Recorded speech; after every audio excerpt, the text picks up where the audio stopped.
Theresa Caputo, a medium from Long Island, has long asserted that she can speak with the dead. While some are skeptical, many have faith in her talents. All of Theresa Caputo's stories are completely false, fabricated, and imaginary, a Michigan police officer recently said in public. Theresa and the police got into a furious confrontation after she made her statement. The officers removed Theresa in front of everyone at one point because the scene had gotten so hot. Everyone in attendance was startled and saddened by the incident. Critics argue, this is proof that it is time to rethink the veracity of his actions. On social media, many admirers sympathized with Theresa, saying, "The comfort she gives us by communicating with the spirits of our deceased loved ones is not a crime."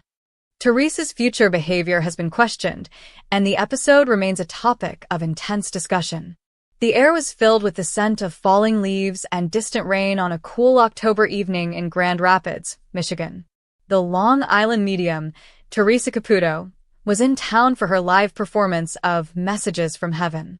The theater was crowded with loyal admirers holding pictures and tissues of departed loved ones.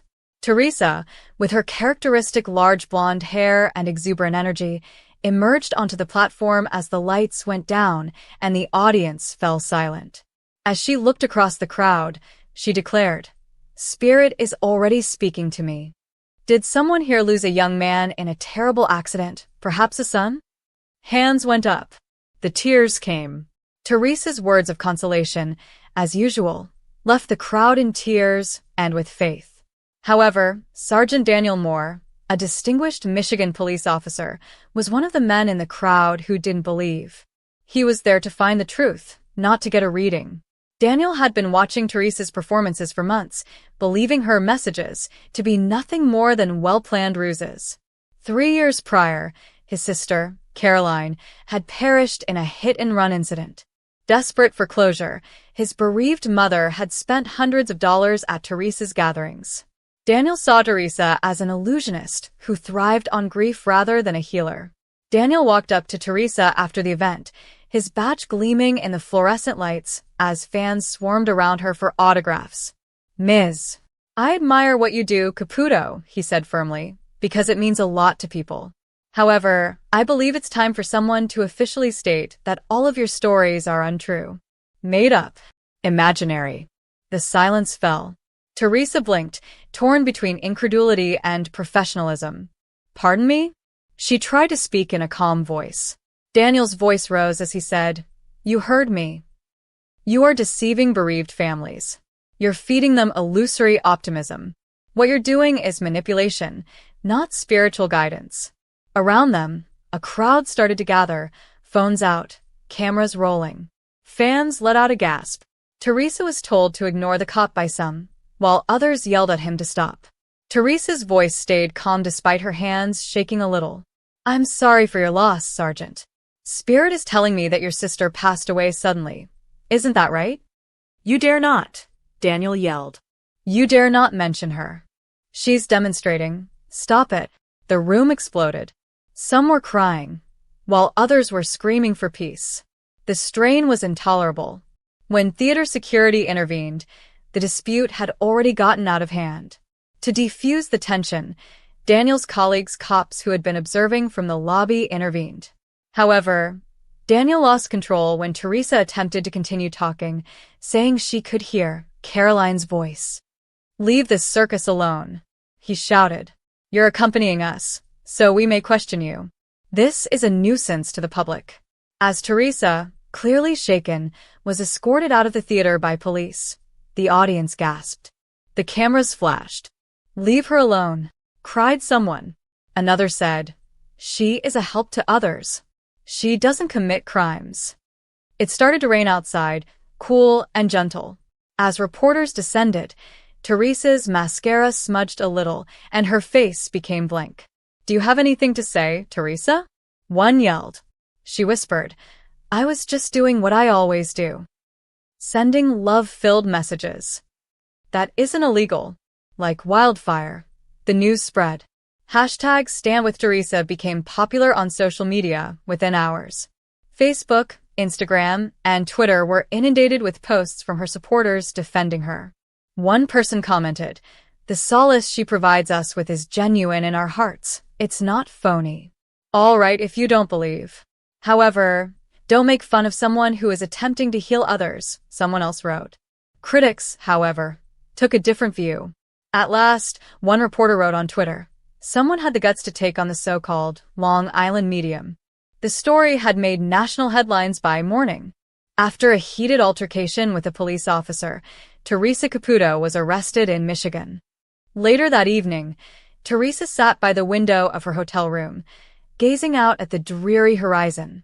Messages from her friends, team, and even previous show producers kept buzzing on her phone.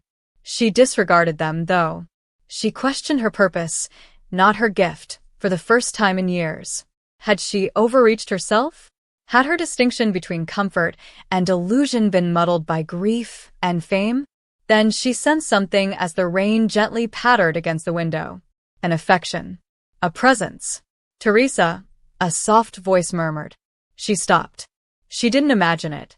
It was genuine, honest, and kind. "Who's there?" She responded in a whisper. The voice said, "That's Caroline. Inform my brother that I have forgiven him. I know he simply misses me, so let him know." Theresa's eyes were filled with tears. She muttered. "I swear." Theresa asked to meet with Sergeant Moore at the station the next morning. He appeared worn out and ashamed by the media flurry, yet he remained cautious. Theresa said, "She forgives you, Daniel," before he could say anything more. According to her, "You still pass the street where it occurred once a week." He stopped. "How did you keep her bracelet in your glove box?" she continued. Daniel's face turned white. His hands shook. "No one is aware of that," he muttered. With gentleness, Theresa added, "She wants you to let go. She is calm." Daniel was silent for a while. "If that's true, then maybe you're not a fraud after all," he whispered, tears running down his cheeks. Theresa gave a gentle smile. "I don't have to provide evidence. Spirit speaks for itself." News teams mobbed her once more as she ventured outside into the morning light, eager to get her opinion. However, Theresa just said one thing this time. "You can question what I said. You can doubt my gift. However, never undervalue the strength of love. It endures even when we do not." The audience fell silent. Cameras swung. Maybe a voice was grinning too, somewhere in the unseen space between the living and the dead. From that day on, Theresa Caputo continued to do what she had always done, stand between two worlds and attempt to shine a little light into the darkness of loss, regardless of whether people referred to her as a messenger or a fake. But Theresa Caputo showed up at the welcoming community center for another group reading on a sunny but cool Long Island afternoon. As the gathering gathered in silent expectation, the aroma of coffee and the gentle talk of people filled the air. Everyone was aware that unusual things could occur in Theresa's presence. Many came with pain, longing, and hope, while others arrived with curiosity and skepticism. Sarah Monroe, a late-30s woman with shaky hands and weary blue eyes, sat among them. She was holding a folded picture and was dressed simply in a navy sweatshirt. Since arriving, she had been silent and hardly looked at anyone. She was holding a picture of a man with a bright yellow boat beside him, grinning brightly. 8 months ago, her husband, Daniel Monroe, perished in a horrific kayaking accident while out on the Hudson River with friends. Since then, Sarah hadn't mentioned him much. She was not a believer in spirits or mediums. "Just go, Sarah," said her sister, who had purchased this ticket for her. "What's the damage?" She didn't come expecting anything, only to maintain harmony. The atmosphere immediately changed as Theresa entered the room, her blonde hair bouncing and her distinctive energy illuminating the space. "All right, Spirit, who's ready to talk today?" she said with a smile and a clap of her hands. "Because I have so much energy here." People laughed uneasily. Theresa started to pace slowly, following her gut. "A huge body of water is what I keep seeing. Someone is demonstrating a kayak or a canoe to me, and I can hear splashing noises. Does anyone here understand that?" Sarah felt her heart race faster. "Kayak?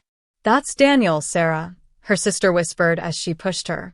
Sarah, however, shook her head, not believing it. Theresa scanned the room before abruptly focusing on Sarah. May I come to you, honey? Because this seems to be for you. Tell her I'm okay, he says. Does that make sense? Sarah stopped. She was having trouble breathing. I'm not sure, she stumbled. Theresa gave a soft smile. He's grinning as he shows me a bright yellow kayak, claiming you advised him it was foolish to get it. She called it a banana boat, he says. Sarah's hands trembled as the room gasped. Her eyes filled with tears. Her voice cracked as she whispered, I did call it that. That was only known to him and me. Theresa closed her eyes and gave a gentle nod. Sarah, he claims that you served as his anchor. Tell her that even on that last day, I never felt more alive than when I was with her, he says. The audience fell silent. Tears streamed down Sarah's face, and she covered her mouth. That day, he wasn't supposed to go. The flow was too powerful. I warned him not to. Theresa's tone softened. Although he admits that, he maintains that no one was at blame. He claims to have seen the sunshine reflecting on the lake right before he crossed over, and he is demonstrating this to me. He wants you to know that he was not in pain. It was quiet. Sarah's voice was raw and painful as she sobbed. Theresa took her hand and held it tenderly. He is currently holding your wedding band in his energies. Have you taken it off for a while? Sarah gave a nod. I removed it a month ago. I couldn't stand to watch it. Theresa gave a nice grin. That's all right, he says. According to him, love resides in your heart rather than in the ring. He also keeps showing me a river, saying, tell her that's where I'll be when she sees the water. I'm still here. I'm going with the flow. Sarah started crying uncontrollably at that point. It seemed as though the agony she had suppressed for months was gushing forth like the river itself. I was not present, and I just want to know if he forgives me. Theresa shut her eyes once more and listened to the sound that only she could hear. There's nothing to forgive, he says. She saved me every day because she loved me, he adds. He's proud of you for keeping your word, something about completing what he started. Sarah let out a gasp. Before he passed away, I completed constructing the community garden he had planned. He desired to do it in the spring. With her own eyes sparkling, Theresa nodded. He is aware. Every seed she plants is a message from me, he claims, adding that he has been with you every day you were employed there. Everyone in the room held their breath. Now, even the skeptics sat in silence, impressed by the invisible connection that was being revealed to them. Then Theresa said with a kind smile, he's making a joke about a sandwich? She makes the worst peanut butter sandwiches, he says. Through her tears, Sarah chuckled. He used to make fun of me for putting too much jelly, oh my God. Theresa smiled. He's saying, at last. She's giggling once again. He's giving me a nice feeling that feels like sunlight on water. He uses that to let you know he is still present. Then Theresa covered her heart with her hand. He shows me a single white feather before he departs. You'll discover it soon, he continues, perhaps in a surprising location. Remember that it's him saying, I made it to the other side, and I'm still paddling beside you. When you see it. Sarah experienced a sense of calm at the end of the reading that she hadn't experienced since the day Daniel passed away. She was finally able to breathe without the oppressive burden of guilt. She glanced back at Theresa as she walked out of the hall, and she received a knowing smile.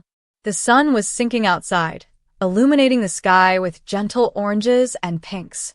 Sarah inhaled deeply before making her way to her vehicle.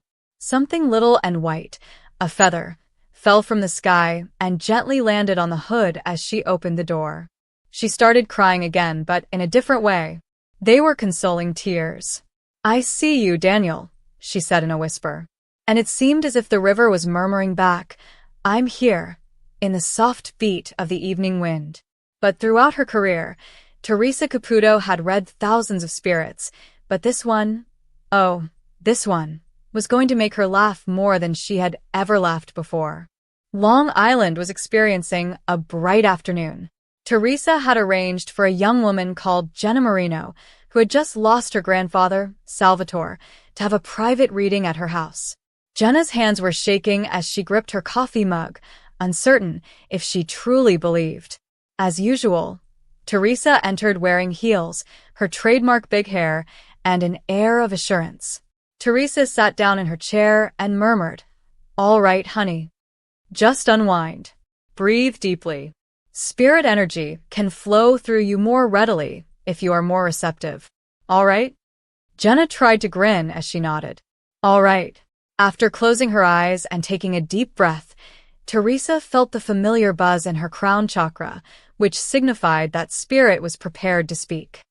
All right, I got a man stepping forward, she remarked, opening her eyes.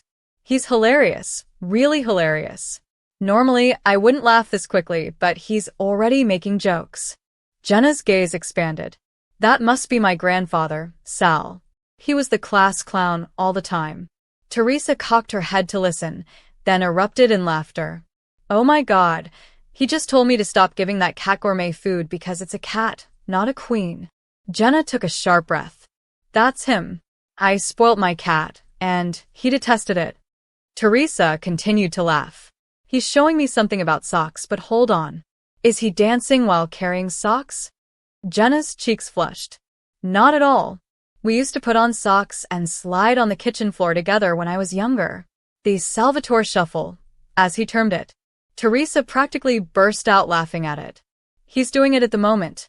He's moving like a bowling alley across the floor of the spirit world. This man is insane, my God.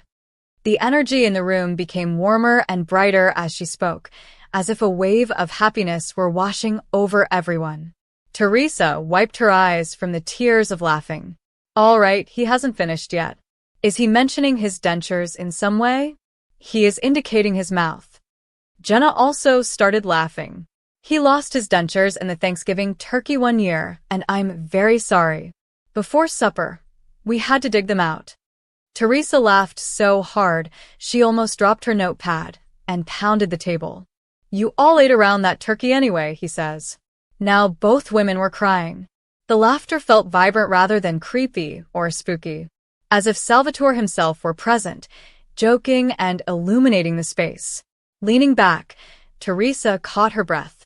You know, honey, I always say that spirit shows up in the same way that they did in life. What about your grandfather?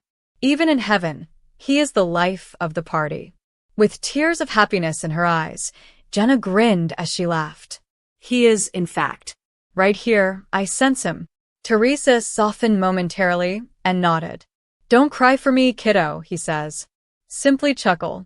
That's how you keep me around. And, you know what, you're doing just that. However, Theresa began to giggle once more, this time uncontrollably, as she was ready to move on to another message. Now what?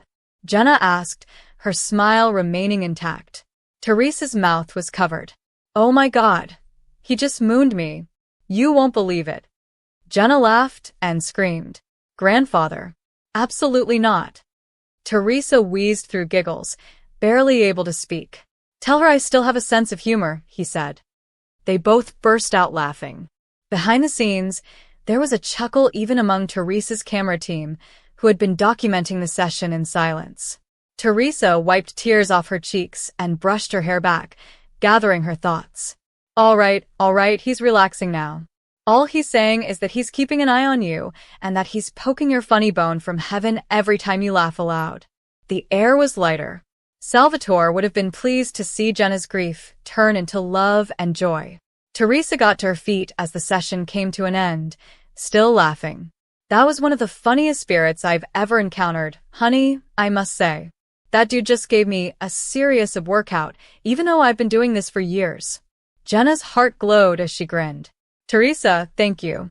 I haven't had such a positive encounter in months. Theresa gave a wink. Grateful to him.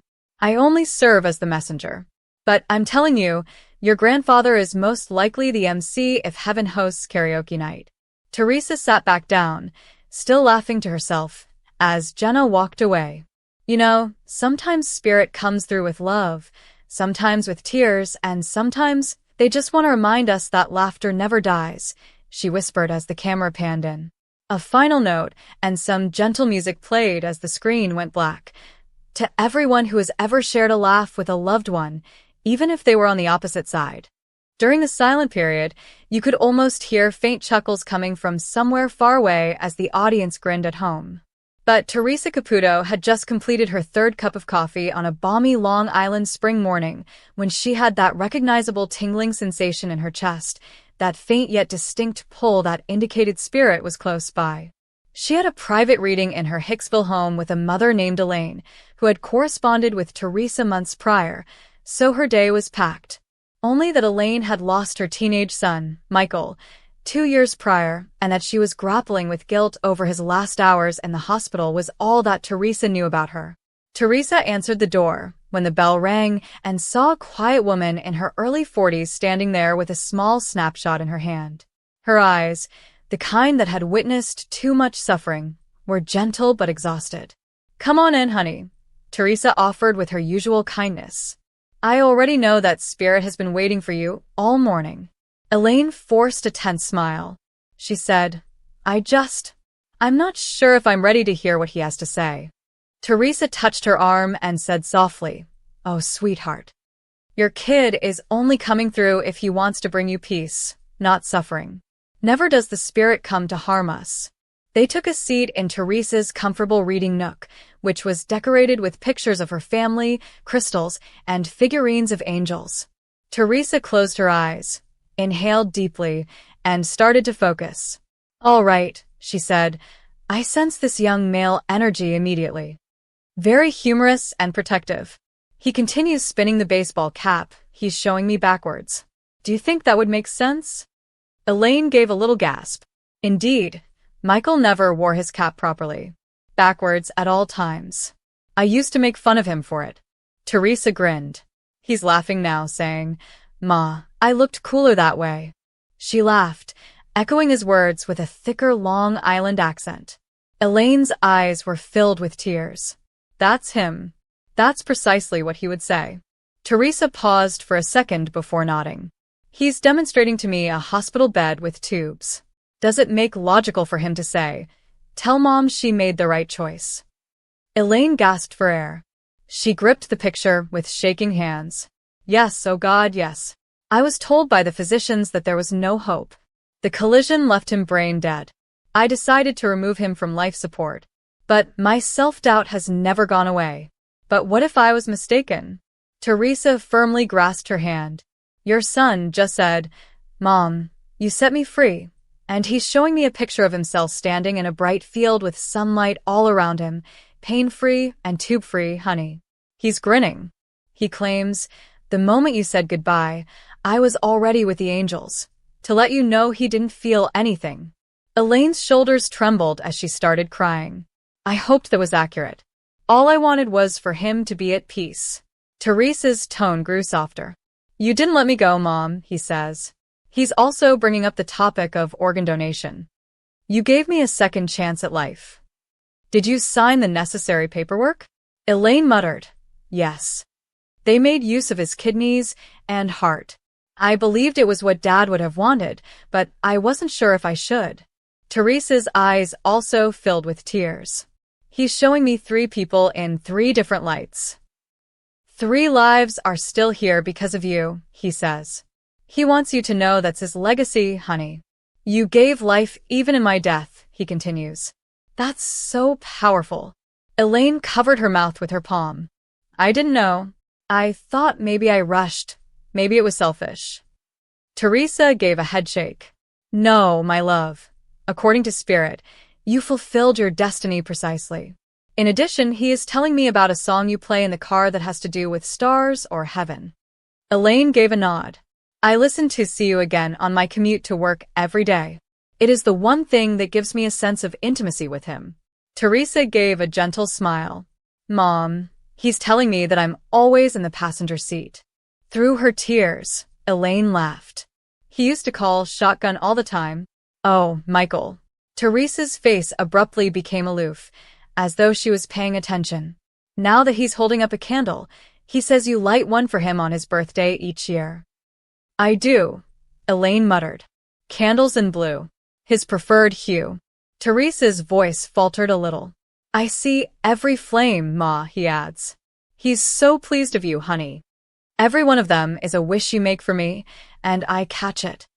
He wants you to realize that your life is not over and is saying, stop crying for me, start living for me. He wants you to love and laugh once more. Elaine shook her head in shock and relief at the same time, covering her face. I never imagined hearing this kind of thing. I believed that guilt would follow me forever. Leaning forward, Theresa placed her hand over Elaine's. Spirit brought you here today for that reason, honey. He required you to quit blaming yourself over an action that was always right. Love, not fear or guilt, made that decision. Love. The only sound in the room for a long time was Elaine's gentle sobbing. He's fading now, but before he goes, he's saying, tell her I love her more than she'll ever know, Theresa said. I love you too, sweetheart, Elaine whispered as she glanced up at the ceiling. Theresa let out a breath as she felt the energy gradually increase. Honey, he's returned to light. However, that love, that never goes away. Elaine appeared lighter as she got up to go, as though years of grief had finally started to fade from her face. Thank you, Theresa, she said as she turned at the door. I feel at ease for the first time in 2 years. Theresa grinned broadly. Honey, that's what Spirit desired. All you needed was a gentle reminder from above. Theresa stood there for a time, staring up as the door closed. She said to the air, you did good, kid. Your mom will be all right now.